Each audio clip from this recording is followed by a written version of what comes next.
The meeting that was held today in Kamba in Machakos was not an Ukambani leaders meeting. It was a party affair. It was a party meeting.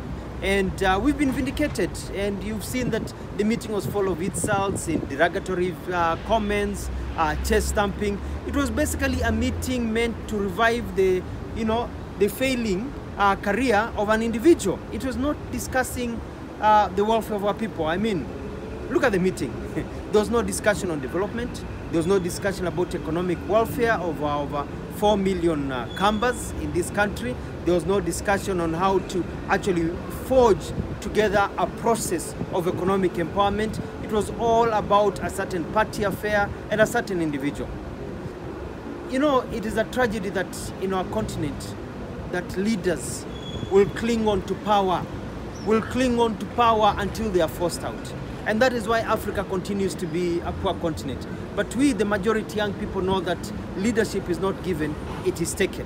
And we have to put our foot down and say that change is here and it's not going to be business as usual. You know, we in Maendeleo chapter are saying we want to have a unity meeting. We want a really inclusive Ukambani leaders meeting. But we want this meeting to be called by neutral people. We like it to be convened by neutral religious leaders, by elders, by people who will call us together, by youth leaders, by wanawake, akina mama leaders, so that we come together and a neutrality to discuss the plight of our people. I am interested in real development, in changing the lives of our people. Our people need water, they need roads, they need employment, they need to see real change while they're still alive.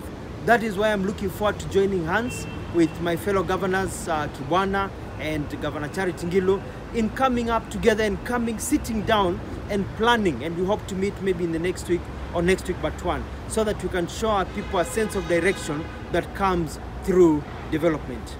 It is also good to point out that as a candidate for presidency in 2022, I realized that I cannot become the president by just garnering the votes in Ukambani.